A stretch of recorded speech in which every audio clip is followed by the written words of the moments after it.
Abhyas. In this section, today we will study another group of microorganisms which is called as algae. अब ये algae क्या होता है? आज हम पढ़ेंगे कि ये algae होता क्या है. आपने नॉर्मली देखा होगा कि जब हमारे आसपास घरों में भी कहीं पर पानी अगर इकट्ठा हो जाए, वो कुछ दिनों के बाद उसमें कुछ ग्रीन सी लेयर दिखनी शुरू हो जाती है. वो ग्रीन लेयर को ही हम क्या कहते हैं? एल्गी. और इन्हें हम पंजाबी में बोलते हैं काई. तो व्हाट इज एल्गी? एल्गी होती क्या है? They are plant like organisms. जैसे हमने लास्ट सेक्शन में स्टडी किया था फंगाई.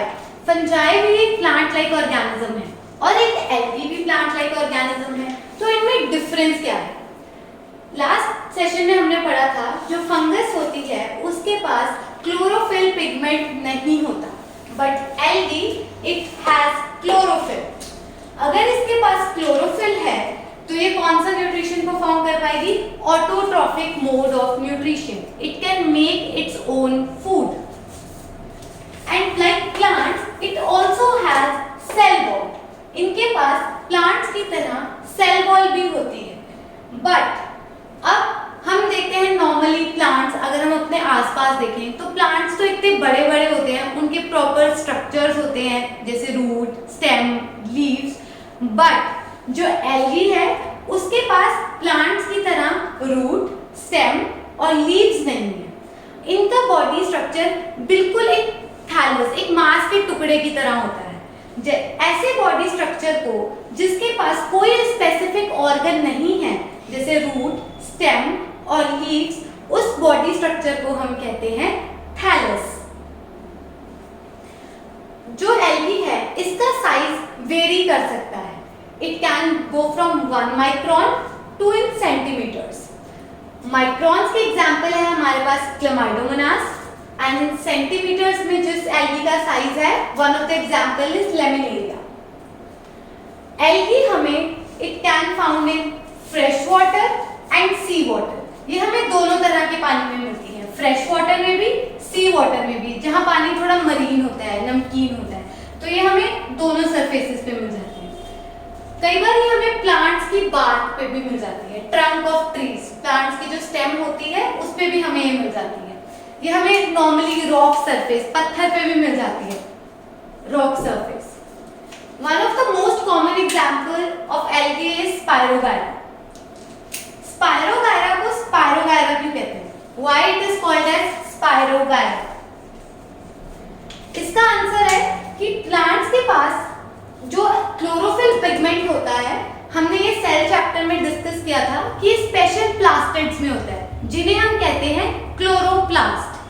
जो स्पायरोगायरा एल्गी होती है इसके स्पाइरल शेप्ड क्लोरोप्लास्ट होते हैं, इसलिए इसका नाम है spirogyra.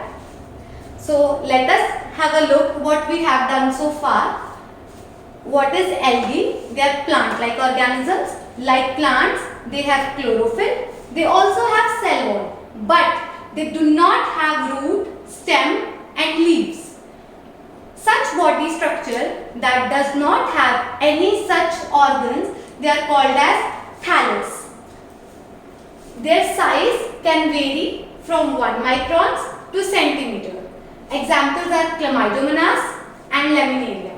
They can found almost everywhere, like in fresh water, sea water, bark of trees and rock surface.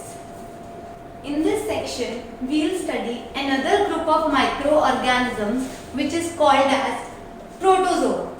अब तक हमने जो ग्रुप्स पढ़े थे जैसे फंजाई और एल्गी, इनमें हमने एक कॉमन चीज पढ़ी कि ये सब में है plant-like characters. They are plant-like organisms. But in protozoa, we will see they have animal-like characters.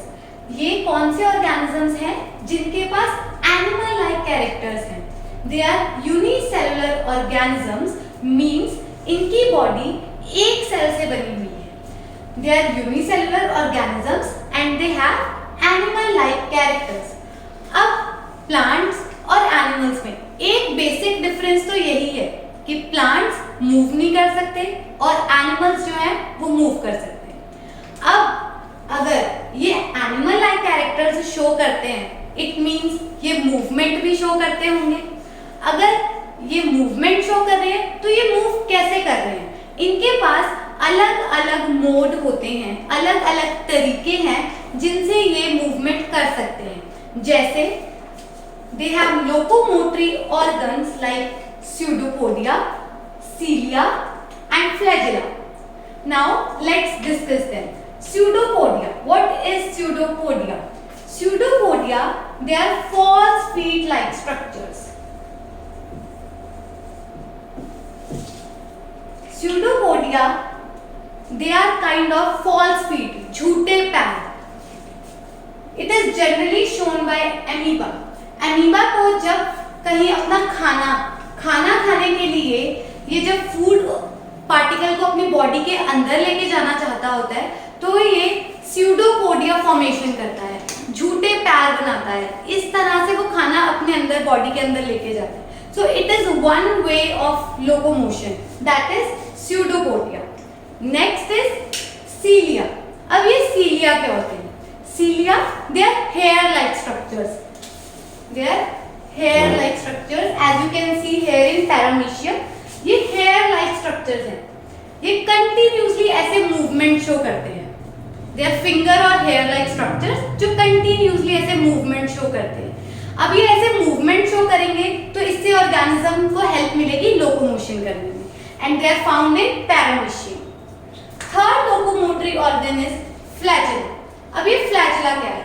Flagella is a single whip like structures. जैसे हम किसी को कोड़े मार रहे होते हैं, ये किस ऑर्गेनिज्म के पास होता है? यूग्लिना. ये अकेला स्ट्रक्चर सिंगली मूव करता है और हेल्प करता है ऑर्गेनिज्म को मूवमेंट करने में.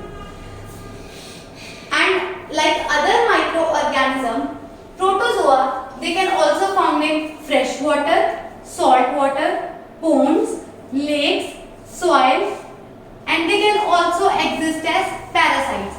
It means they can survive on bodies of other organisms. They take their nutrition from other organisms. So let us revise what we have done in protozoa.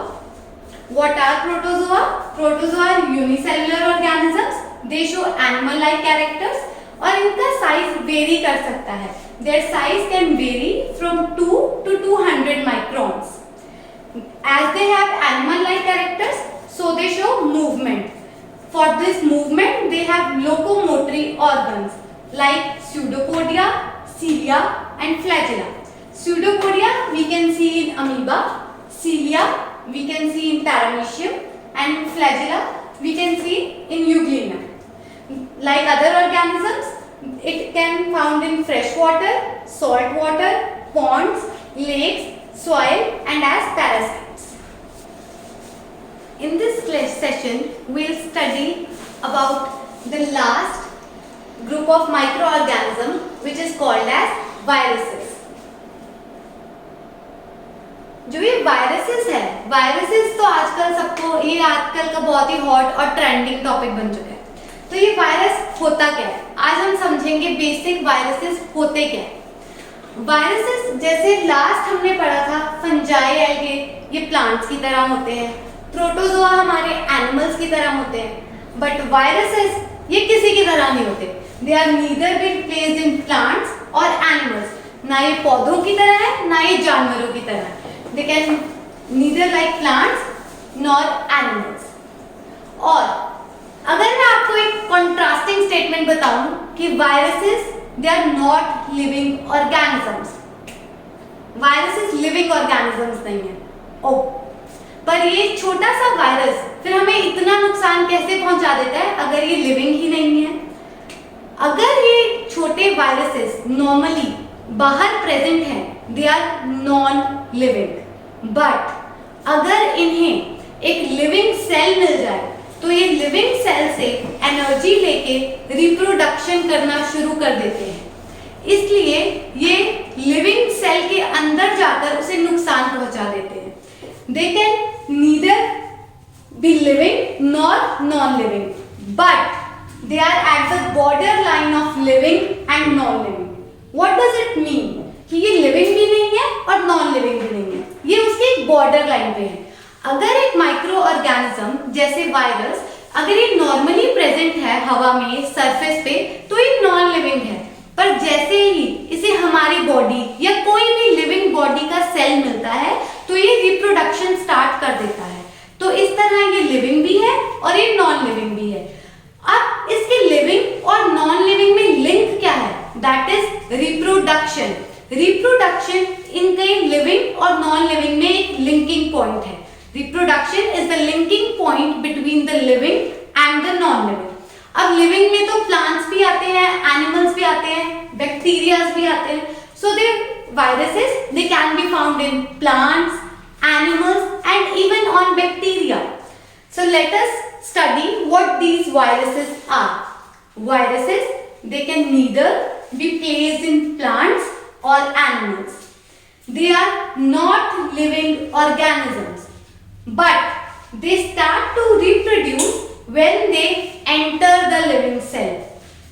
They take the energy from the cell. ये अपनी reproduction के लिए energy कहाँ से लेते हैं? उस living cell से लेते हैं जिनके अंदर ये एक बार एंटर हो जाते हैं। They multiply in host living cell. जिस सेल के अंदर ये एंटर हो जाते हैं उससे ये एनर्जी लेके उस वहां पर रिप्रोडक्शन स्टार्ट करना शुरू कर देते हैं।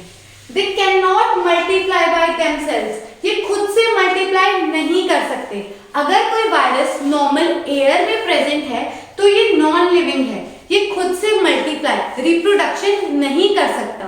बट जब ये होस्ट ऑर्गेनिज्म के अंदर चला जाता है तो ये उस होस्ट ऑर्गेनिज्म से एनर्जी लेके रिप्रोडक्शन स्टार्ट कर देता है।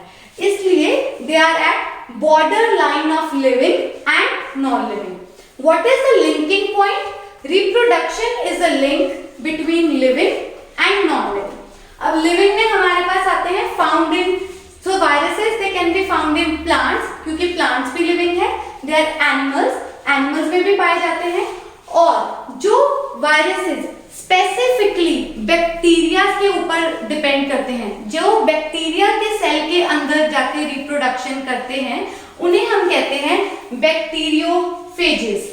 So the viruses that live on bacteria, they are called as bacteriophages. We have normally seen कि ये viruses हैं हमें diseases cause करते हैं। Most common diseases जैसे polio, HIV and the one is trending that is COVID.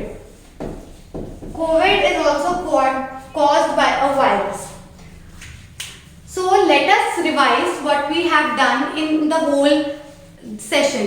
In this session, we have studied the three groups of microorganisms, that is algae, protozoa and viruses. We have studied their different characters and their sizes and their mode of reproduction and different examples. Hope this session was helpful for you guys. Thank you for watching.